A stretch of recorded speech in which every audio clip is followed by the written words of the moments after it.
Hello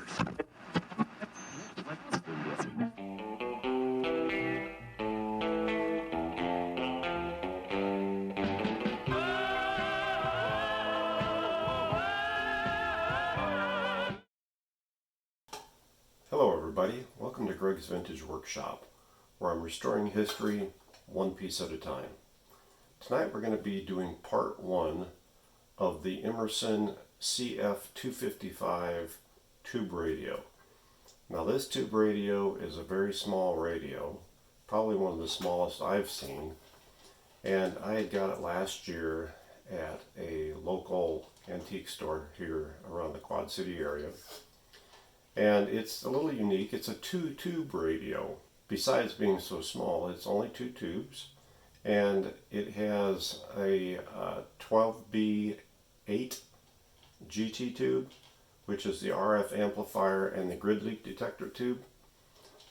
This is just a TRF radio. It also has the 32L7 GT tube, which is a single half-wave rectifier tube. This radio is actually manufactured somewhere between late 1938 and August of 1939. So it's a fairly old little radio. So it'll be an interesting radio to take a look at. And in part one, we're basically going to just do an overall look at the radio as far as condition of the cabinet, what I'm going to have to do to that, and condition of the chassis itself.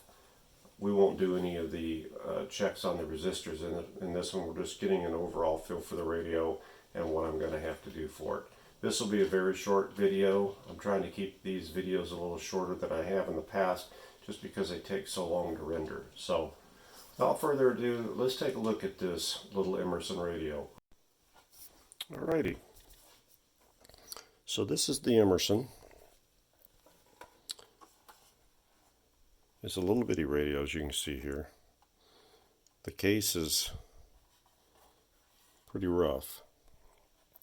It actually looks better on camera than it does in person.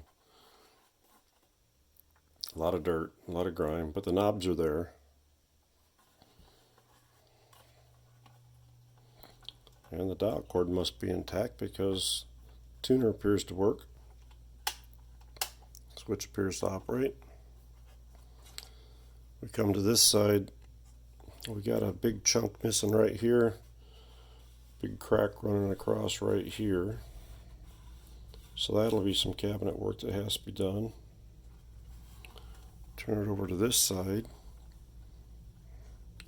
we got a chunk missing out right here that we'll have to fix.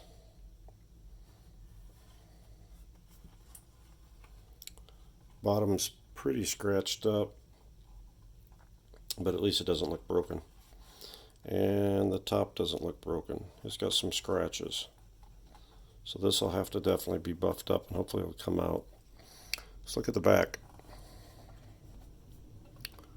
So the back part is probably going to have to be remade because it's pretty damaged. Let's get some of this cord out of the way. It probably wasn't good that whoever attached it this way did this, because I think that helped to destroy that back. So we got a power cord here. I don't know if that's original or not. I guess it's possible it could have been. The cord itself is pretty supple, but it's pretty frayed as well. So I won't be reusing this cord. It looks like it has an antenna wire here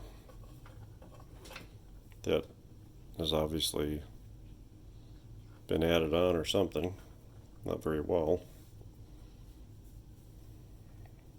And it's got a string holding it. I guess that's wire, it doesn't feel like there's any wire in it. It does have a string holding it there though, so I'm going to go ahead and cut this cord as well as cut this right here so we can get it out of the way so we can get the back off.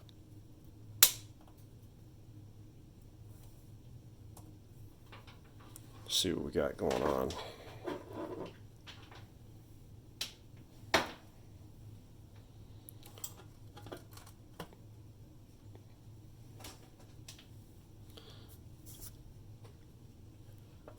So here now we got a little bit closer, we can see Emerson Radio and Phono Corporation, New York, USA, CF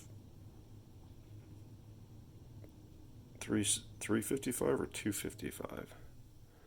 I think that's actually a 2. And then the serial number down here. This is pretty thin cardboard, some sort of cardboard. And I'm going to have to try and either remake this or just repair this somehow. Missing this section here, missing this little corner here. Let's go ahead and see if we can get this off.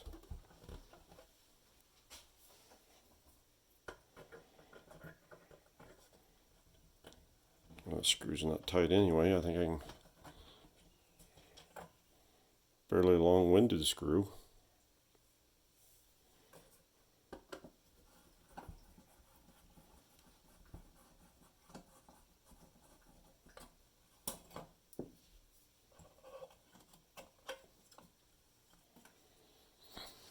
Okay, so as you can see, it's in pretty poor shape. I think that this was originally, looking at this, a slotted for this tube.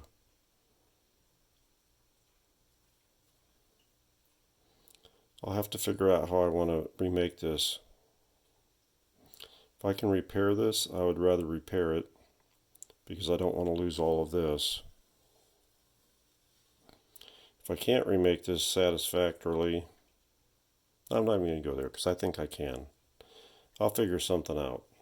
We're going to make this work. Okay, now looking at the cabinet a little closer, looks like we got a little bit of a hole breaking out right here.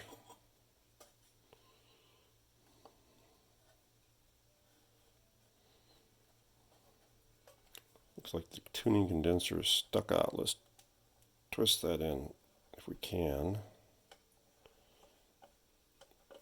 And see what's holding this in. I think that it's just the knobs that are holding it in the cabinet right at the moment, because I think these bottom screws were what held it. So let me see if I can get these knobs off.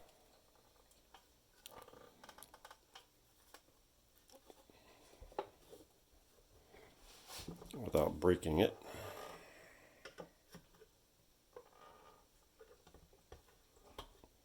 That one came off. Got a little felt in here. A little felt washer. See if we can get this one off. I don't know if I can get it up high enough to get under it. Let me get a smaller, thinner screwdriver or something. Let's try this.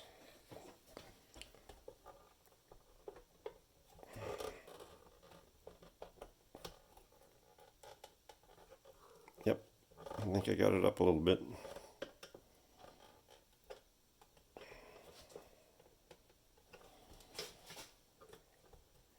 Definitely doesn't want to come off as easy as the other one did, but it's coming. There we go.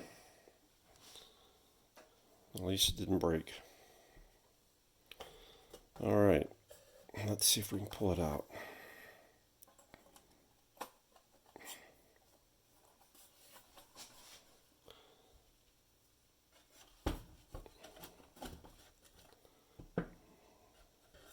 I used the leverage of the shaft sticking out on the other side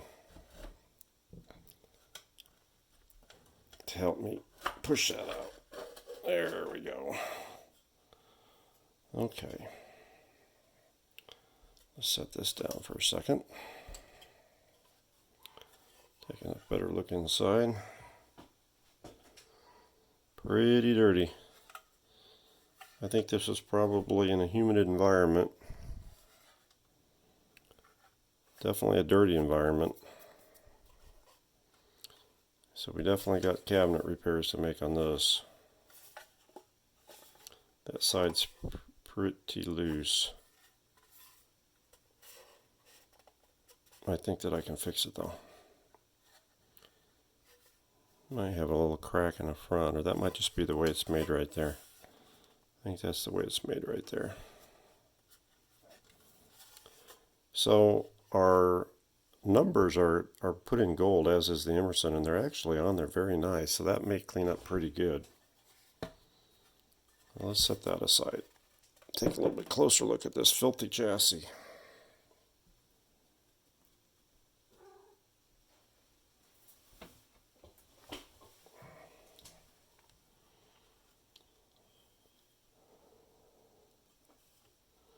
So we got two tubes.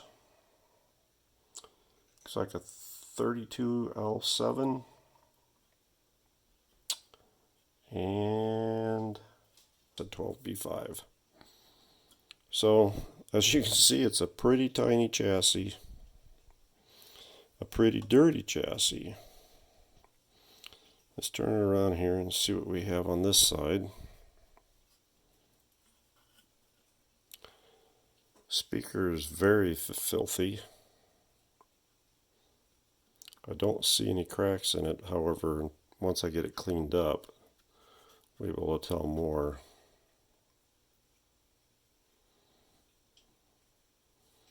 Little dial pointer's bent slightly.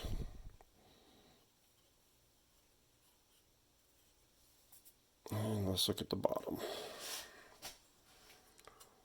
Not much to this little radio. See the one electrolytic, and then we've got 1, 2, 3, 4 capacitors, five capacitors. We got a coil here, more than likely the antenna coil. Moose, get down. And then the other one's probably the oscillator coil. As you can see, it's very nasty. So I think that I'm going to blow this thing off some before I do a whole lot more handling of it.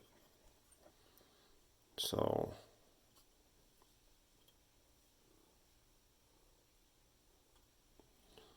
interesting.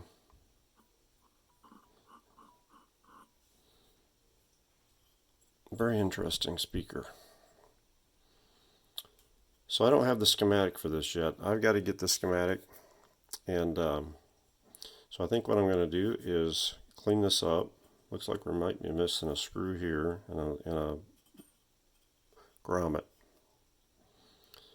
I'm going to see what I can find online for this particular radio. And so like I said, this is going to be the quick one. This is part one. It's just an initial look at this, and as you can see, it's in pretty rough shape. But that doesn't daunt me. I like the rough shape ones because then they're just that more of an accomplishment when you get them back together again. So there she is.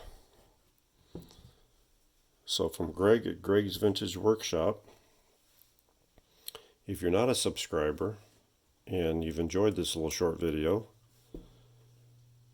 hit the like and subscribe button over to the right. I'm going to flash up a video on the upper left that would be one that I would recommend if you haven't seen, that you can watch. And we shall have part 2 coming here in the next week or so. So from Gregg at Gregg's Vintage Workshop, where I'm trying to restore history one piece at a time. Thanks for watching.